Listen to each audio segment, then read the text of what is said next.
team has looked at the issue of cancer in a number of different ways across this region over the last few years. We've conducted economic burden studies, case studies in many of the countries across this region, as well as policy scorecards. And the purpose of these studies has largely been looking at the burden of disease and how the policy approaches to them affect outcomes. With the study I'm going to talk about today, we chose to take a different approach. We decided to look further upstream about what kinds of decisions and factors impact the care environments that we see across the region. So we all know the numbers, right? We've already established all morning that this is a critical issue and that the burden of cancer is very high. We also know it's expected to grow. From the graph on the right, we see countries like Argentina and Chile and Peru facing mortality to incidence ratios, a measure of cancer survival, that are rivaling 2 times as high as other developed markets. We also know that this burden creates a huge economic consideration for the region. In 2009, we know that Mexico spent $1.3 billion on cancer control, and that this economic burden translates to huge considerations for patients that leads to uncertain economic futures for them and their families. When we look at some of the reasons for these outcomes and the progress made in the last few years, we know that the region has made tremendous strides and that there are bright spots that we can pinpoint across each country. This includes how countries are embracing national cancer plans and improving data and detection. But we also know that inefficiencies and gaps still exist, particularly as we've talked about in the last few sessions, about linking data to effective and strategic cancer control. A really good example of this is radiotherapy penetration in the region. We know that approximately 60% of cancer patients require radiotherapy at some point in their treatment. But on average, countries in this region may have only 50 to 75% coverage, which is even more pronounced in rural areas.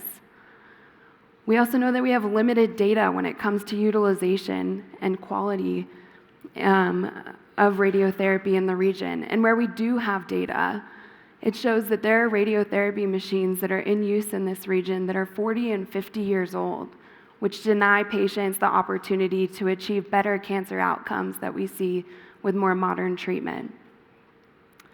With these and other issues, we notice that less is known and written about in terms of the upstream drivers that shape these cancer environments and how they can be improved. With the graph on the right, you see an analysis from a couple of years ago that we did, looking at GDP per capita and cancer control. This relationship is undeniable, and we know that we need more resources across the region if we're going to effectively combat cancer. But the idea with this study is to turn that on its head and look further upstream, thinking about the ways that we can optimize the resources that exist already. Before I dive into the details, I want to go over the key themes that we found from this research. First, as I just discussed, addressing the urgent challenge of cancer requires more strategic use of data and resources. Secondly, effective decision-making should be considered a key component of cancer control. It's not just improving cancer quality across the care pathway, but it's also a matter of exploring how the decisions that happen before we even think about the clinical environment occur. And finally, building capacity for evidence-driven decision-making presents an important opportunity. In the course of our research, we saw this relationship in the graphic on the right.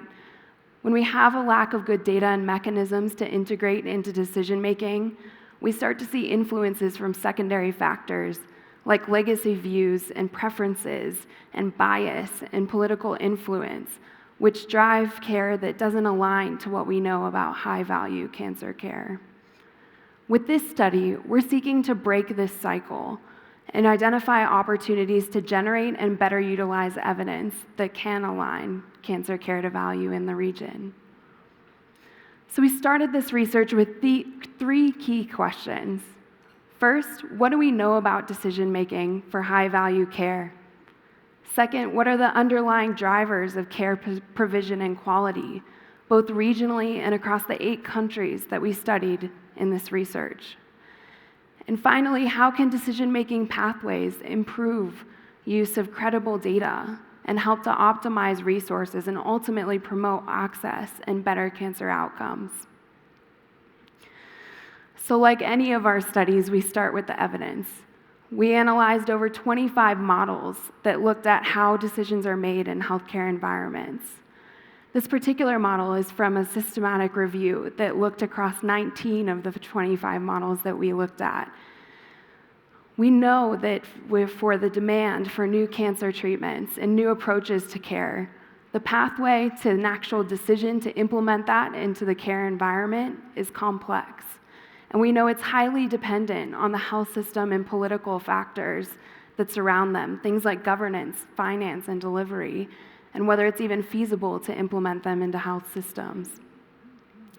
Now, in a perfect world, when we look to the center of this graphic around those 7 different factors, each of these would be carefully measured and considered in key decisions across the care pathway and across decisions about implementing new technologies into cancer care. As we started looking at these 7 factors across the 8 countries that we studied, we saw tremendous variation and in some cases very little information or structure around how each of these things are considered. While things like burden of disease and benefits and harms are a little bit easier to measure, all health systems globally struggle to understand what value really means for different stakeholders in the system. We quickly realized that we needed to rethink how we were looking at this issue if we were going to be able to understand what a decision-making environment really looks like in this region. What we found is that there were 3 key themes, or nodes as we're calling them, around decision-making processes. The first of these nodes is robust data. We know that countries can collect and use robust data to help understand their burden, recognize gaps in the health system, and identify opportunities to improve. When we think about robust data, we might immediately think about cancer registries in the region, with over 50 years of data coming from a registry in Colombia. And here in Mexico, a new initiative to work on developing a population-based cancer registry that we hope will inform better care in the next few years. We also know that countries like Argentina and Panama are working on integrating different data systems to help better inform care. The second node that we looked at was effective assessment. So this is about assessing the data that countries have available to them to make sound decisions, and doing that in a way that reduces these secondary influences that we've found. When we think of effective assessment, we might think of health technology assessment bodies, which are developing quite rapidly in this region. But it's not just about assessing data, it's also about things like impact reviews and country capacity surveys that multilateral organizations are working with countries in this region to conduct to help really characterize the environment in which cancer care and health more generally is taking place. The third node we identified, and perhaps most importantly, is integration into care. It's perfectly good to have a very well-informed decision that follows this process, but we know that we're implementing the results of those decisions into imperfect systems.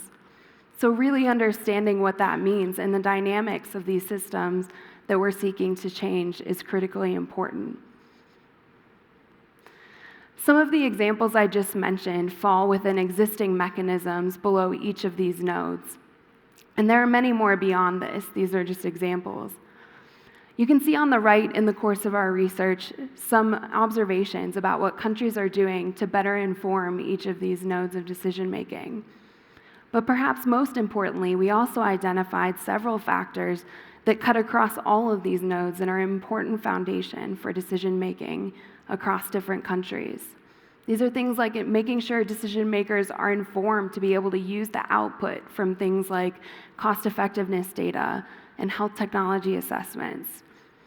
When we think about the incredibly rich health research and community that exists in this region, understanding how we can better integrate them into decision-making processes will help to inform better evidence-driven decisions. So the next step was to take this framework and to look at it across each country. And here's what we found. When we look at this table, this is not in any way meant to comment on countries' success in addressing cancer or the status of cancer control or anything like that. What this is looking at is the ability of each country to form a decision-making environment that enables optimization of care.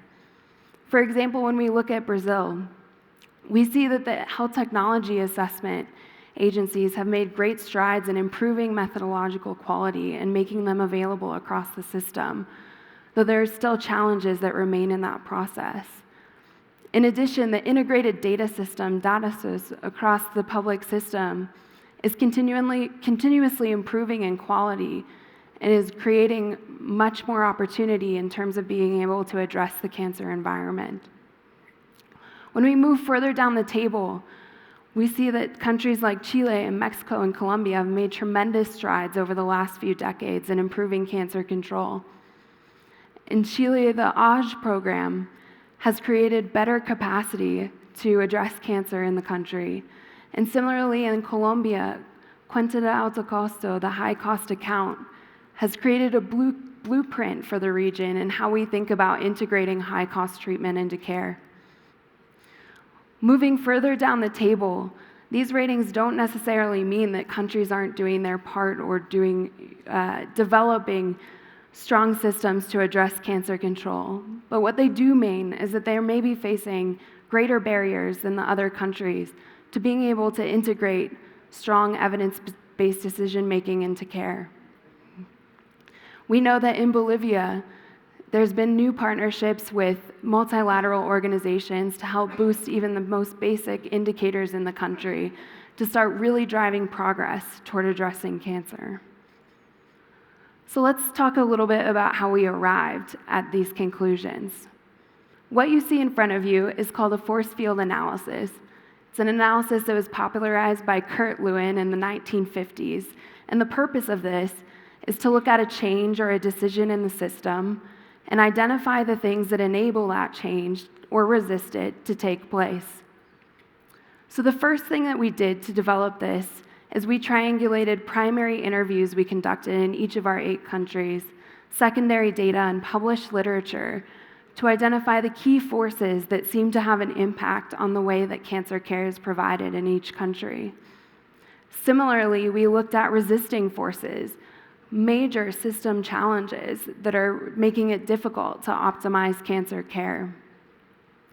Now, each country has a different landscape analysis, different number of factors, different types of factors, because each country, we found, is analyzing and approaching cancer care completely differently. So I'll give an example from Mexico.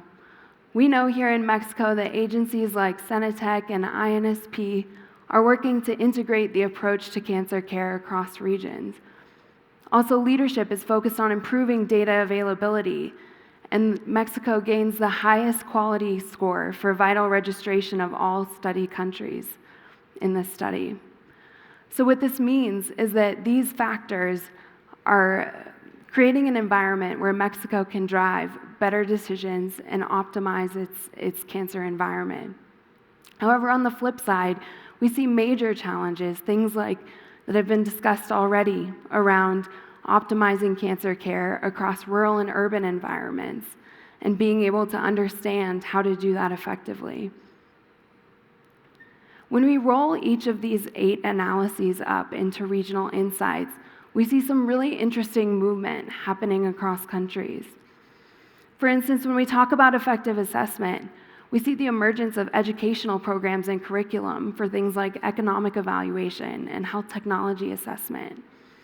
As I mentioned, there's also a growing recognition of the importance of cancer control plans and not just copying it from one year to the next or implementing the same approaches. Instead, countries are recognizing the value of these plans to create a strategic approach to cancer care.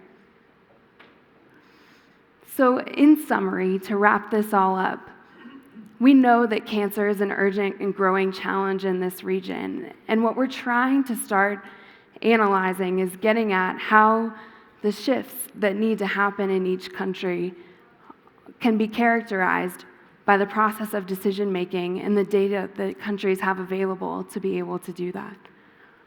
We hope that you take away that effective decision making is a key component of cancer control. We know that high-value care is not just a product of improving care in the clinical environment or just increasing the number of resources, but instead figuring out how to use those resources more effectively. As I mentioned, we also know in the absence of robust data, decisions are largely driven by the perceptions and preferences, which can widen this care gap. And by practicing stronger evidence-based decision-making, we can close them. There are also important opportunities to optimize resources that we highlight throughout our report, which will be released in the next couple of weeks.